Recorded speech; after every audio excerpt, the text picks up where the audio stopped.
ચલો ખાસ એક વાત કહેવી છે. યુટ્યુબમાં મેં આ યુટ્યુબ ચાલુ કર્યું છે, બધાને કહું છું. યુટ્યુબમાં કંઈ સમજાતું જ નહીં. આ લોકો શું કહે છે, સારી રીલ્સ બનાવી, સારા વિડીયો મૂકી, ઓરિજિનલ વિડીયો મૂકી, ઓરિજિનલ રીલ્સ બનાવી, સેવ કરીને રીલ્સ બનાવી, તો આ લોકો કાંઈ વ્યૂની અને આ લોકોનો ટાઈમ શું છે, કોઈ જોતું જ નહીં. ગુજરાતીનું કોઈ જોતું જ નહીં.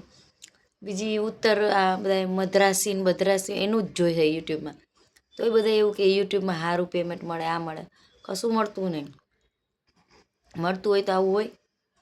પેલા 4000 વોચ ટાઈમ હતા અને આમ કરવાનું તેમ કરવાનું. એટલે 4000 વોચ ટાઈમ હતું, ક્યારે પૂરું થાય? તો તમે સીધું 8000 વોચ ટાઈમ કરી દીધું કે પબ્લિક વધી થાય. આમાં ક્યાં વધી છે? નકરી તમે હિન્દી ભાષી વાળાઓને એને મદ્રાસીના બધા જે બીજી હોય કાસ્ટ, પેલી મરાઠીને બધા એને જ કમાવા દઈશ કે મેં યુટ્યુબ જોઈ. નકરી રીલ્સ એની જ છે. કોઈ ગુજરાતી બિચારાઓને તમે કરતા જ નહીં સપોર્ટ. યુટ્યુબમાં બધું આવું હોય. યુટ્યુબમાં આવું હોય. હવે તમે વિચાર કરો, આપણું બેલેન્સ બળે, ટાઈમ બળે. નવું ચાલુ કરે ને તો 2-3 દી ખારું તમને સારું ફોટા તમારા વાયરલ થવા દે, 2-3 દી પછી ડાઉન. આવું હોય. પછી એમાં એમ કે ચાઇલ્ડને બતાવું છે, એવું શું હોય?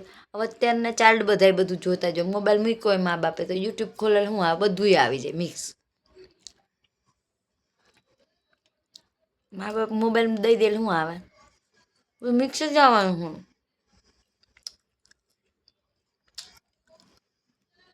આવું તો ના હોય. આ બધું મને તો બધું આ બધું ખોટું જ લાગે. હું કેટલા ટાઈમથી મૂકું, બધું રમણ ભમણ છે. યુટ્યુબમાં પબ્લિક ક્યારે જોઈ છે? શું છે? શું કરે?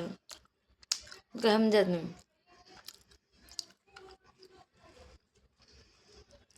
બપોરે મૂકે તો એવું, સવારે મૂકે તો એવું, સાંજે મૂકે તો એવું. તો મૂકવાનું ક્યારે? આવું તો હોતું હે યુટ્યુબમાં. ગાંડા જેવું હે બધું. કોણ હે આનું માલિક? એને સમજાવ બધા ભેગા થાય. આ જક્કરબંધને જોઉં કેટલું મસ્ત હેન્ડલિંગ કરે છે. ઇન્સ્ટાગ્રામ હોય, ફેસબુક હોય, એ પણ કમાય હે ને પબ્લિક નહીં કમાવા દઈશ અને બધાને હરખું રાખે. તમે નકરી હિન્દી ભાષા મરાઠીનો જ આગળ લઈ આવો. થોડુંક બીજાનું વિચારો કે ટાઈમ કાઢીને બધા ગુજરાતી બિચારા વિડીયો બનાવતા, તમે આવું કરો.